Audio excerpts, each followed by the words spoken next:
This is the U.S. Forest Service A200 Aviation Mishap Review for 2022. In this section, we'll cover the Annual Aviation Safety Summary. Some topics that we'll cover in this section include annual safety statistics, trends identified through the SafeCom system, a listing of accidents and incidents, SafeCom statistics, and an update from the functional site visits. In fiscal year 2022, we flew 59,544 flight hours. There were 317 SafeCom submitted. We had 2 accidents and 2 incidents with potential. And unfortunately, there were 2 fatalities, both from 1 helicopter accident. These accidents and incidents will be covered in more detail in other sections of the A200. These are some of the more common themes identified from a review of SafeCom submitted this year. Pressure, including being rushed, high operational tempo, people taking shortcuts, and loss of situational awareness or target fixation. Communication, including radio congestion, instructions not clear or understood, and frequency issues. Also, general aviation traffic intrusions into TFRs, fatigue, crew endurance, and air rage, which can generally be defined as a loss of composure or professionalism that inhibits effective crew resource management. And finally, line clearance for drops. In addition, these are some of the more common trends as identified from a review of SafeCom submitted this year. These trends included near mid-air collisions, airspace intrusions, particularly with those involving publicly operated UAVs, foreign object debris or damage, bird strikes, and dragged or drop loads. In this chart, we can see the total number of airspace-related SafeComs that have been submitted annually since 2013. These are annotated by the light blue bars, and the red blocks represent reported near mid-air collisions. The dark blue line shows us the number of flight hours per year. From this, we can identify a correlation between the number of flight hours flown and the number of airspace issues as well as near mid-airs that were reported. Here we see the number of SafeComs submitted that addressed airspace intrusions and conflicts. These are represented by the blue bars, with the orange sections representing those that were attributed to UAS.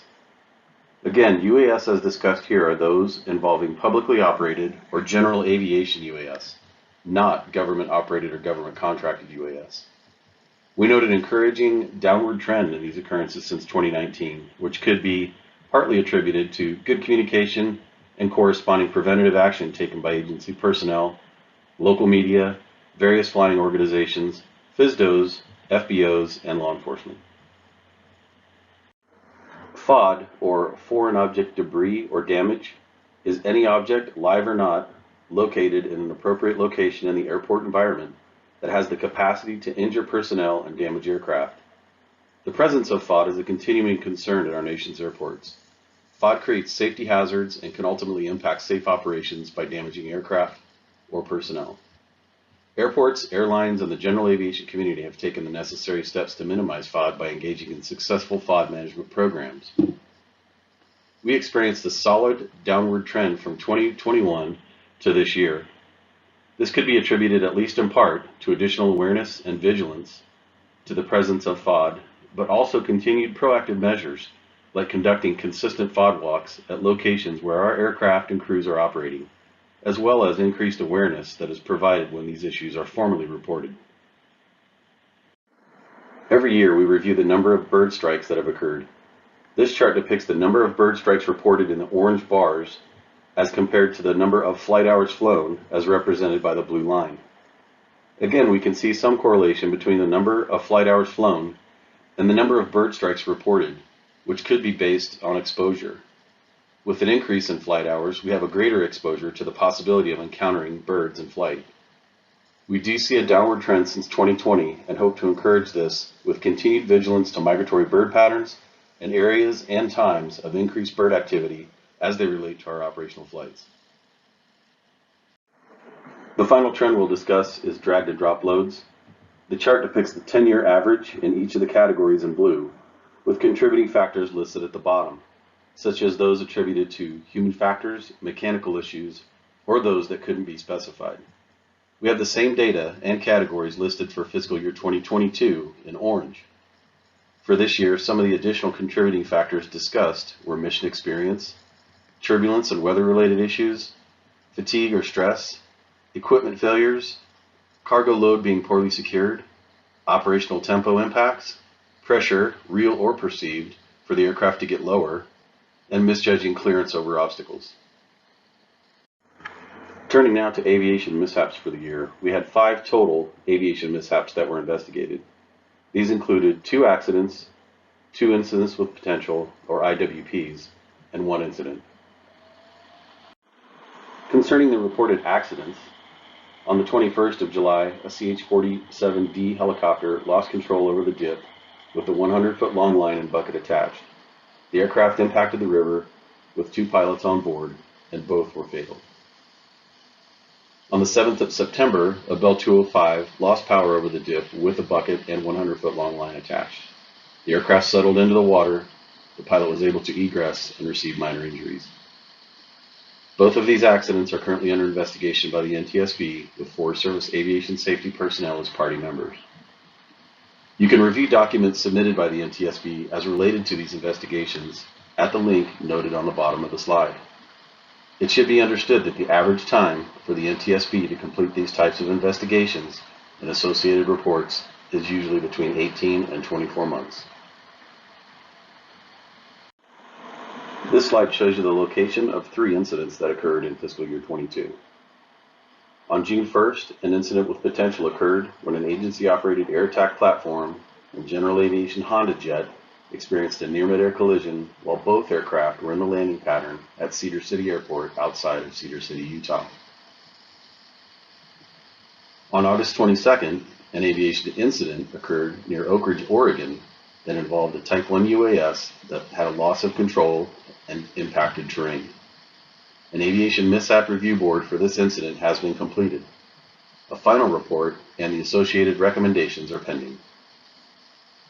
And finally, an IWP in which a near-mid-air collision occurred between a general aviation UAS and an agency-operated helicopter on September 11th was reported.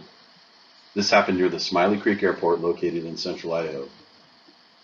Again, all of these aviation mishaps are discussed in further detail in separate sections of the fiscal year 22 A200. Considering the aviation mishaps that occurred this year, we pause to review the agency's aviation accident rate trend. In the chart, we can see represented by the dotted red line a downward trend in accidents from a high of over 8 per year in the early 90s to just over 3 per year average in recent years. At least some of the reduction in accident rate over time noted in the chart, especially since roughly the 2010 timeframe, can be attributed to ever-evolving safety management systems. This includes both Forest Service and vendor. Prioritizing risk management, the incorporation of risk assessments and FRATs, QA visits, contract compliance visits, and more and better oversight. The importance and effectiveness of the safety publications system cannot be understated in the ability to effectively communicate critical safety information in a timely manner to a wide audience. In 2022 alone, 15 such bulletins were issued. All bulletins, current and historical, can be found at the link on the slide.